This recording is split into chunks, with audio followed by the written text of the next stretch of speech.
सभी को नमस्कार। और आज मैं एक ऐसे विषय जो जीवन से संबंधित है, जीवन पर आधारित है, जीवन के अनुभवों पर आधारित है, उस पर मैं बात करने का प्रयास कर रहा हूं और आपके बीच में अपने अनुभव रखने का प्रयास कर रहा हूं। और वो विषय है व्यक्ति की पहचान, व्यक्ति का आत्मसम्मान और या व्यक्ति का वजूद।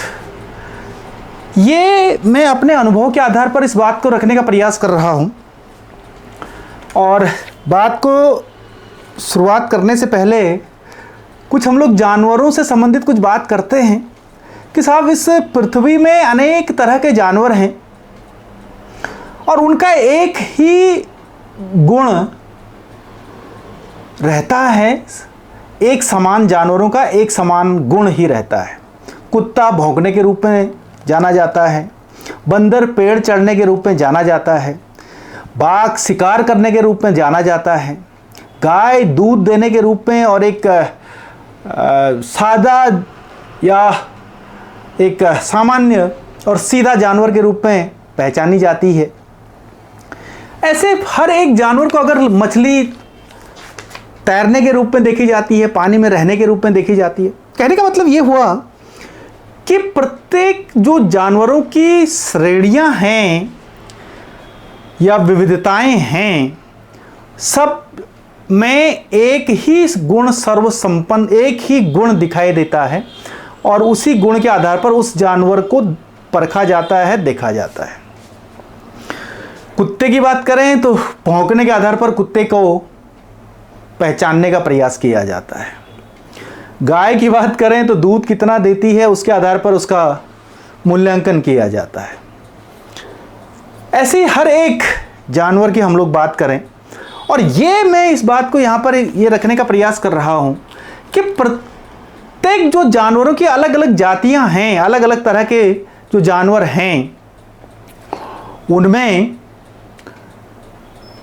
एक गुण ही सब में होता है और उसके अलावा शायद कोई दूसरा गुण बहुत कम दिखाई देता है। लेकिन मनुष्य को अगर हम लोग देखें तो साहब मनुष्य की हर एक मनुष्य में अलग अलग विशेषताएं होती हैं, हर एक मनुष्य में अलग अलग तरह की क्षमताएं होती हैं, उनका वजूद अलग होता है, जबकि मनुष्य सब समान है।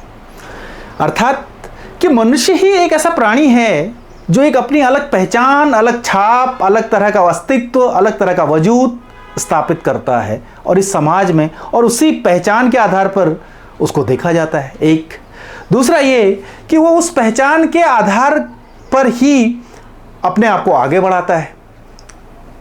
तीसरी बात कि जब कभी उसके उस पहचान पर कोई आक्षेप करता है तो वो फिर समझौता वहां पर करने की स्थिति में नहीं होता है, बल्कि वो संघर्ष करने की स्थिति में होता है, बल्कि वो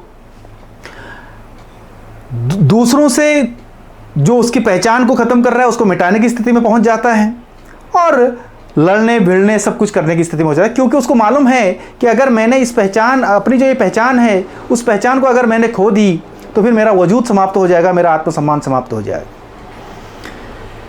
तो ये एक बड़ी विशेषता है मनुष्य की कि जितने मनुष्य इस पृथ्वी पर अवतरित हुए हैं उन सब की अपनी अलग अलग पहचान है। उस पहचान के आधार पर वो मनुष्य जाने जाते हैं, पहचाने जाते हैं और प्रत्येक मनुष्य समाज में एक अपना स्थान उसी पहचान के आधार पर बनाता है और फिर उस समाज में अपना जीवन जीता है। दो तीन उदाहरण जो मेरे जीवन से संबंधित हैं या जिनको मैंने महसूस किया उसको रख करके और हम इसको, हम लोग इस पहचान को और इस वजूद को, इस आत्मसम्मान को हम लोग समझने का प्रयास कर सकते हैं।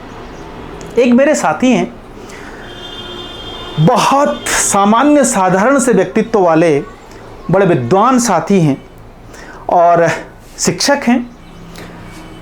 कभी भी उन्होंने किसी भी बच्चे की कभी भी पिटाई नहीं करी होगी सामान्य रूप से, और बहुत हंसमुख व्यक्तित्व के धनी, बड़े हंसमुख रहते हैं। तो बड़े व्यक्तित्व के वो धनी हैं और कभी भी वो बच्चों के साथ पिटाई करना या डांटना डपटना बड़े प्यार प्यार से समझाते हैं। कभी वो इस तरह का ये हिंसा में विश्वास करने वाले व्यक्ति नहीं है, यहाँ तक कि वो डांट डपट वाले भी नहीं, बस हल्का फुल्का ही बोलने वाले। लेकिन एक दिन क्या होता है कि क्लास के अंदर वो एक बच्चे को बड़ी पिटाई करते हुए हमें दिखाई देते हैं। तो हमें बड़ा आश्चर्य हुआ कि साहब ये कैसे हाथ चला सकता है ये बंदा।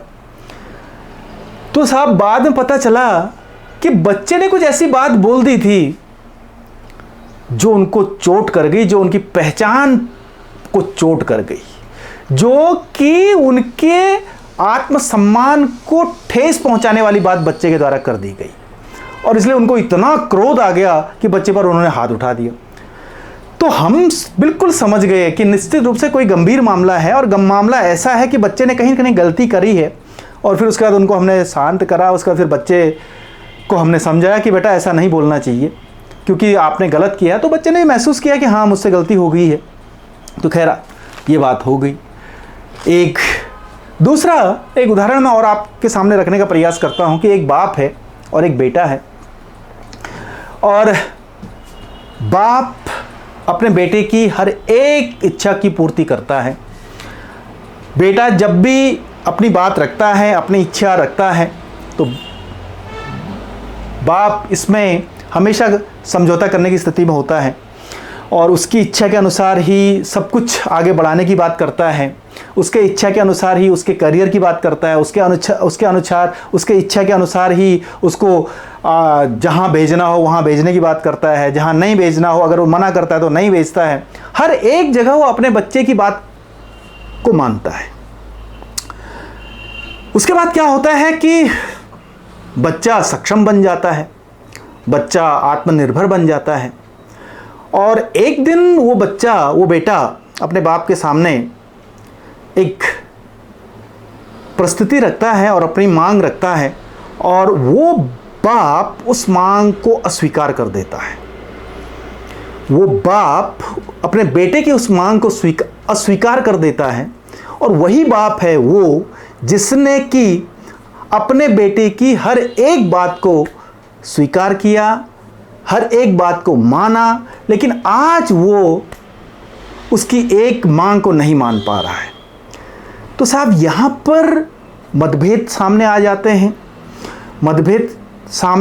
हैं। बाप और बेटा जो अभी तक एक बहुत अच्छी स्थिति में चल रहे थे, तो अब वो एक दूसरे के विरोधी कह सकते हैं, या उनके मतों में अंतर आ जाता है और उनमें असहमतियां होने लगती हैं। तो यहाँ पर मेरा ये मानना है कि बेटे को अपना विश्लेषण करने की आवश्यकता है। बेटे को अपना विश्लेषण करने की आवश्यकता है। कहीं ऐसा तो नहीं है कि बेटे ने अपने बाप की जो पहचान है उसको ठेस पहुंचाई है, कहीं बेटे ने अपने बाप का जो सम्मान है, आत्मसम्मान है, उसको ठेस पहुंचाई है, और कहीं ऐसा तो नहीं है कि बेटा अपने बाप के वजूद को समाप्त करने की बात कर रहा है।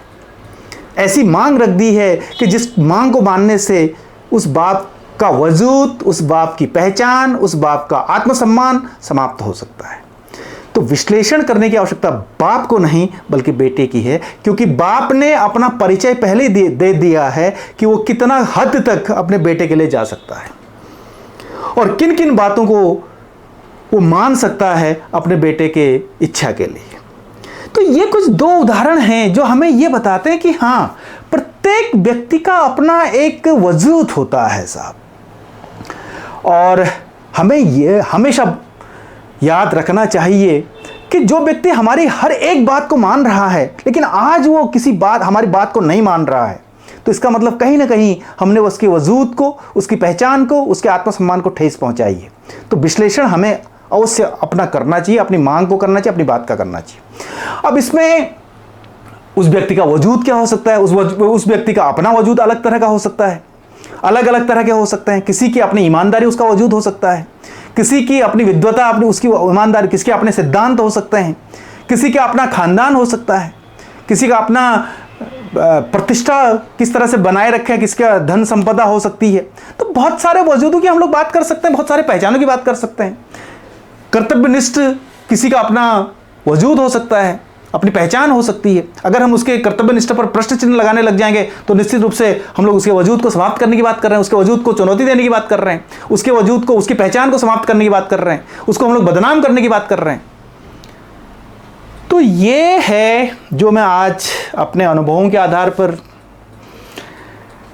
या एक सामान्य जो घटनाएं घटित होती हैं उनके आधार पर ये बात रखने का प्रयास आपके बीच में कर रहा हूँ कि निश्चित रूप से इस समाज में जितने लोग हैं उनकी अपनी अलग पहचान है, और हमें कभी ये नहीं भूलना चाहिए कि हम लोग ऐसा कार्य न करें, हम लोग ऐसी कोई कदम न उठाएं जिससे कि किसी के वजूद को ठेस पहुंचती हो।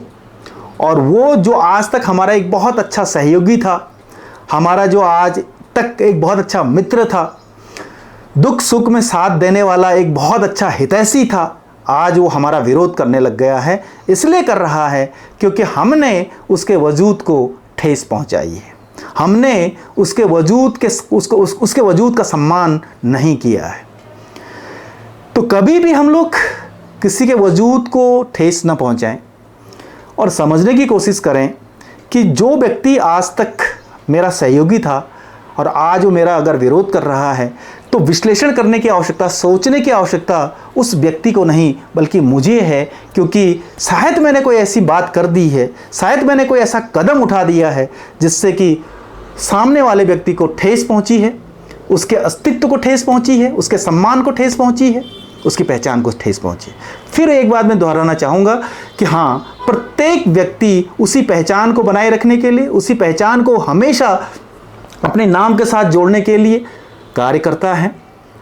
वो बात अलग है कि किसी का धन हो सकता है, किसी का अपना खानदान हो सकता है, किसी की अपनी खानदानी परंपराएं हो सकती हैं, किसी की अपनी ईमानदारी हो सकती है, किसी का अपना कर्तव्य निष्ठा का व्रत हो सकता है, किसी का अपनी सच्चाई हो सकती है। हर एक की अपनी अपनी अलग अलग अस्तित्व होता है, सम्मान होता है, और उसी के आधार पर वो उस समाज को जीने का प्रयास करता है। और उसको लगता है कि अगर कुछ भी नहीं है तो मेरी सच्चाई मेरे साथ है, या मेरी ईमानदारी मेरे साथ है, या मेरे कर्म मेरे साथ हैं, कर्तव्यनिष्ठ मेरे साथ हैं, या फिर अगर धन की बात करें तो वो कहता है कि मेरा धन मेरे साथ है, या परिवार की बात करें तो वो सोचता है कि परिवार मेरे साथ है। तो ऐसे बहुत सारे बातें हो सकती हैं जो कि प्रत्येक व्यक्ति अपने से संबद्ध करता है, और जो कि प्रत्येक व्यक्ति उसको संजोने का प्रयास करता है, उसको अपने साथ ले जाने का प्रयास करता है। और हमें हमेशा उसकी भावनाओं को हमेशा सम्मान के साथ स्वीकार करना चाहिए। और हाँ, एक चीज़ और मैं अंत में ये कहना चाहूँगा कि हो सकता है कि एक व्यक्ति के लिए दूसरे व्यक्ति का जो निष्ठा है, या जिसको अपने साथ जोड़ना चाहता है कोई व्यक्ति, वो उसके लिए हास्यास्पद लगे।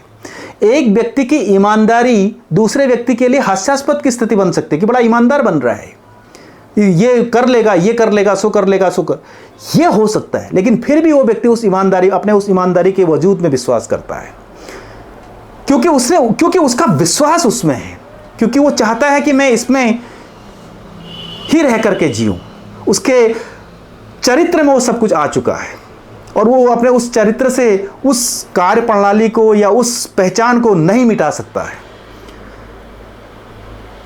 तो ये है कुछ बातें जिसको मैंने नाम दिया है व्यक्ति की पहचान, व्यक्ति का आत्मसम्मान, या व्यक्ति का वजूद, जो कि हम सब एक दूसरे का ख्याल करें और एक दूसरे का सम्मान करें।